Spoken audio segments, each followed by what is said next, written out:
Un tagad noslēdzoša mūsu nodarbības daļa par vielu ķimisko formulu aprēķināšanu. Šos uzdevumus es jums uz pastu sūtīju piekdien, līdz ar to tagad nekavēsim laiku. Es tikai atgādināšu būtību, ka iepriekšējā tikšanās reize mēs ar jums esam rēķinājuši vielas sastāvdaļu masas daļas. Un šodien tad parunāsim tādu uzdevumu veidu, kad vajadzētu otrādi, zinot, kādas ir vielas sastāvdaļu masas daļas, aprēķināt vielas ķimisko formulu. Sāksim ar pirmo uzdevumu. Tūlīt es pārslēgšos uz savu tāfeli.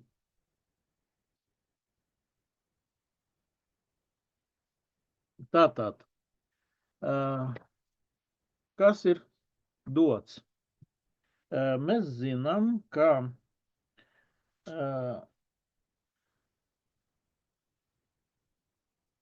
vajadzētu aprēķināt alvas oksīda ķimisko formulu. Mēs zinām, ka tas ir binārs savienojums, ka vielas sastāvā ir alva un skābeklis, bet nezinām, kādi ir indeksi formulā. Tad mēs zinām, ka vielas sastāvā ir alva un skābeklis. Un ir dots, ka skābekļa masas daļa šeit ir 16,8%.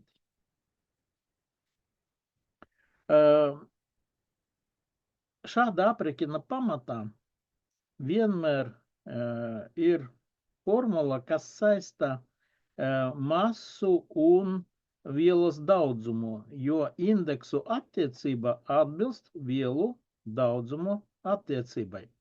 Bet masas mums nav dotas, ir zināmas masas daļas. Ko mēs darām tādā gadījumā? Mēs pieņemam, ka dotas vielas masa ir 100 grami. Tad skābekļa masa tur ir 16,8% no 100 ir 16,8 grami, un pārējais ir alva. Tātad alvas masa tādā gadījumā ir 100 grami minus 16,8, tas ir 83,2 grami. Vēlreiz atgādinu, ka atrisinājuma pamatā ir šīs formulas lietošana. Jo indeksi X un Y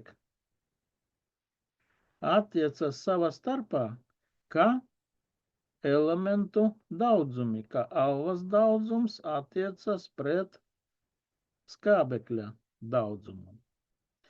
Katru N mēs varam aizvietot ar masu, kas ir dalīta ar molu masu. Tātad alvas masa dalīts ar alvas molu masu attiecas pret skābekļa masu dalīts ar skābekļa molu masu. Tas ir alvas masa 83,2 grami, 83,2 grami, dalīts ar molu masu. Molu masa alva ir 119 grami uz molu. Attiecas pret skābekļa masa 16,8 grami, 16,8 grami dalīts ar 16 gramiem uz molu. Tas ir, alvas daudzums tādā gadījumā ir aptuveni 0,701 mols pret skābekļa daudzums 1,05 moli. Ot, kad mēs esam nonākuši līdz tādai daudzuma attiecībai, tagad vajadzētu pārveidot šo attiecību tā, lai mums sanāktu veselu skaitļu attiecība. Tad, ko mēs darām vienmēr šādos gadījumos? Mēs izvēlamies mazāko no skaitļiem un izdalām visu attiecību ar to mazāko. Mazākais mūsu gadījumā ir 0,701. Tas ir 1 pret 1,5. Šie skaitļi neder arī kā indeksi, jo par indeksiem izmanto parasti veselu skaitļus, un līdz ar to, ko mēs darām tādā gadījumā? Mēs reizinām šo attiecību ar 2, ar 3, ar 4 un tā tālāk, kamēr sanāk praktiski veselu skaitļu attiecība. Un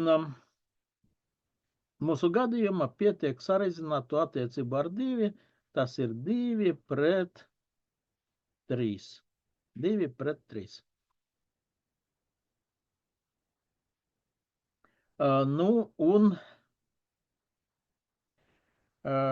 Oksīda formula tādā gadījumā sanāk stannum 2O3. Formula varbūt liekas dīvaina, jo mēs zinām, ka alva ir raksturīgas oksidēšanas pakāpes +2 +4, tātad alva var būt divvērtīga un četvērtīga. Pastāv oksīdi stannum O2, bet stannum O2 ir amfoters oksīds. Ko nozīmē amfoters? Tas nozīmē, ka var reaģēt gan ar skābēm, gan ar bāzēm. Un tāpat kā CO2 hipotetiski var veidot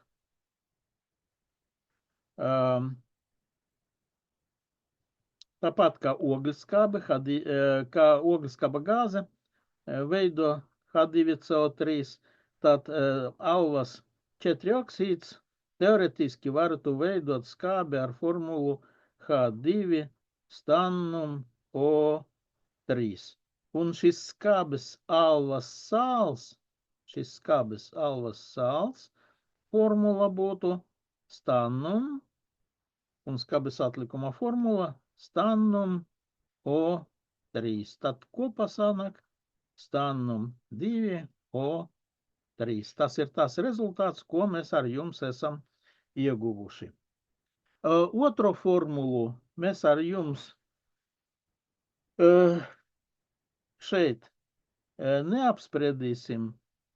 Bija nodarbība plānots, ka jūs paši rēķināsiet šo uzdevumu, tad mājās jūs varat pamēģināt risināt to, un jums vajadzētu nonākt, tad sākt ar to, ka nezināmas vielas formula ir kālijs X, chroms Y, O, Z, un vajadzētu nonākt līdz attiecībai X attiecas pret Y, attiecas pret Z, kā 2 pret 2 pret 7. Šādi ir jāsanāk atbildēji. Tātad formulai vajadzētu sanākt kālijs 2, chroms 2, O7. Tā ir kālija dihromāta formula. Dihromāti ir sāļi ar oranžu krāsu. Tātad to es atstāju jūsu pārziņā. un tagad pie trešā uzdevuma. Mēs zinām, ka kristālhidrāta ķimiskā formula ir natrijs 2 S ar X H2O. Un mums vajadzētu aprēķināt, kāda ir īstenībā šīs vielas ķimiskā formula. Ja mēs zinām, ka ūdens masas daļa šeit ir 48%. Sākums ir tieši tāds pats. Pieņemam, ka kristālhidrāta masa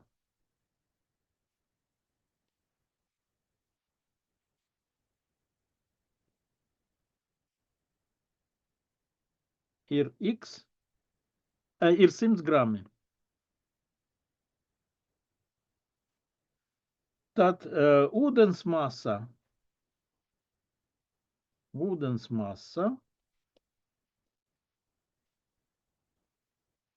ir 48% no 100 ir 48 grami, un vispārējais ir natrija sulfīds.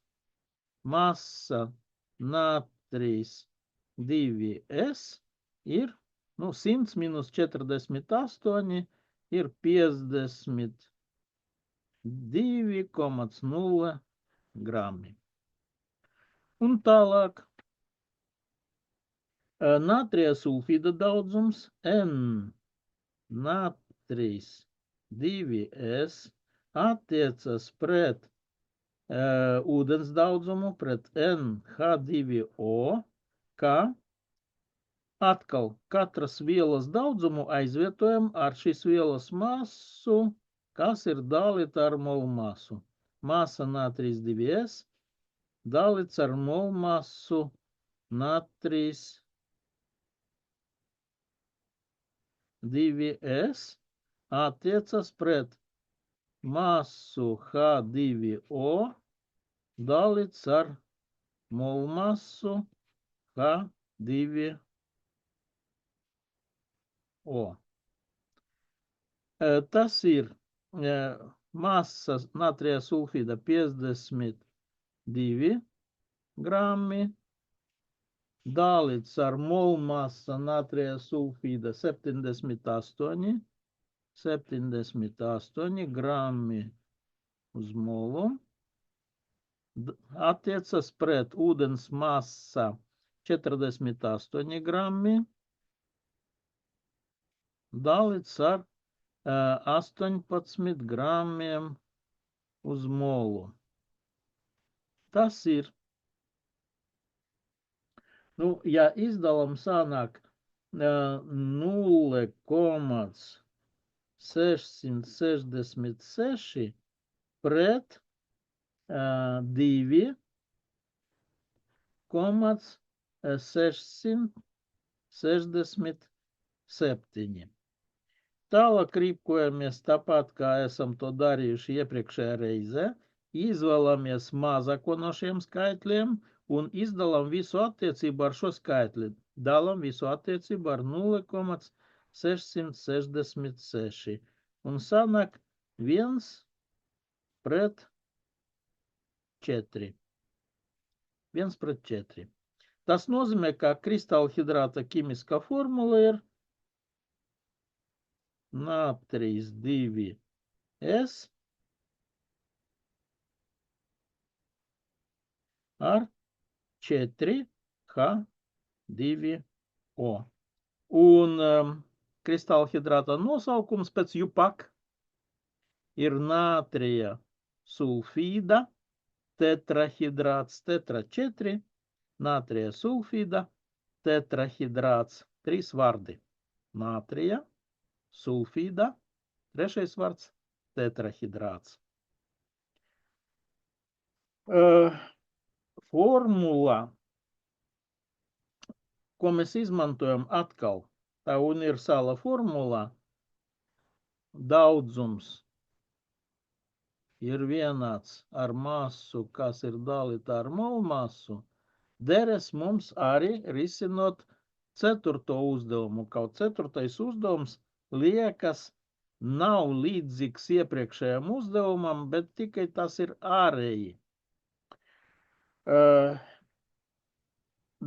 klases programmā ir paredzēts noteikt kristālhidrāta ķimisko formulu. Un ko tad dara ar šo kristālhidrātu? Ievieto trauciņā, nosver, pēc tam ievieto žauskapī, karsē, ilgstoši, kamēr masa vairs nemainās, atdzesē un atkal nosver. Masa atšķirsies, jo karsējot no kristālhidrāta iztvaiko ūdens. Vot ņemot vērā visus šos datus, tad pēc tam var aprēķināt kristālhidrāta ķimisko formulu. Tātad, ko vajadzētu aprēķināt? Vajadzētu aprēķināt, kāda ir kristālhidrāta formula. Natrijs 3PO4 ar nezināmu, ar X H2O, ar nezināmu ūdens daudzumu. Ja ir zināms, ka sverglāzes masa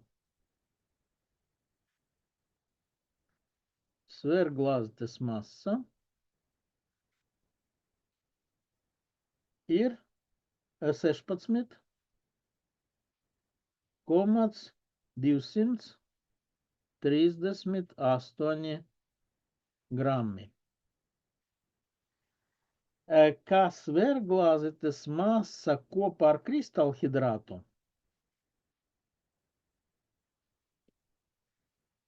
plus tātad sverglāzes masa kopā ar kristālhidrātu natrijs 3PO4 ar X H2O ir 19,088 grami. Un trešais, kas mums ir zināms, ka pēc karsēšanas tā masa mainījies, protams, sverglāzes masa nemainās, bet kristālhidrāts pārvēršas par bezūdens sāli. Tad sverglāzes masa kopā ar natrija fosfāta masu ūdens izgaroja, ir 17,468 grami. 468 grami. Lai katru reizi nerakstītu gāri šos apzīmējumus, mēs apzīmēsim to kā M1, M2 un M3.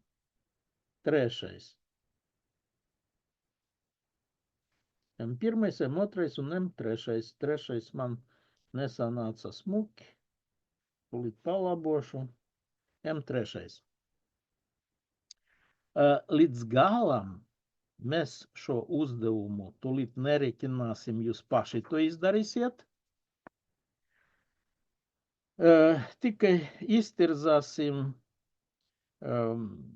to, ko mēs varam smelties no šiem datiem.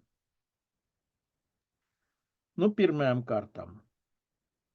Mēs varam aprēķināt kristālhidrāta masu. Tātad kristālhidrāta masa natrijs 3PO4 ar X H2O ir M2 minus M1. M2 minus M1. Mēs varam aprēķināt, cik liela ūdens masa iztvaikoja. Ja kopā ar ūdeni tā masa bija M2, tad bez ūdens tā masa ir 17,468 grami, M3. Tad ūdens masa, kas izgaroja MH2O, ir M2 mīnus M3. Un mums vēl ir vajadzīga bezūdens sals masa. Bezūdens sals masa natrijs 3PO4 ir, skatāties, M3 ir masa, sverglāzdes masa kopā ar bezūdens natrija fosfātu, M1 ir sverglāzdes masa, tātad M3 mīnus M1. Tad kas ir mūsu rīcībā? Ir bezūdens natrija fosfāta masa un ūdens masa. Tātad nākamais, ko mēs rēķinām, N natrijs 3PO4 attiecas pret NH2O un tā tālāk, tāpat kā iepriekš izmantojam formulu, aizvietojot katru N ar masu, kas ir dalīta ar molu masu.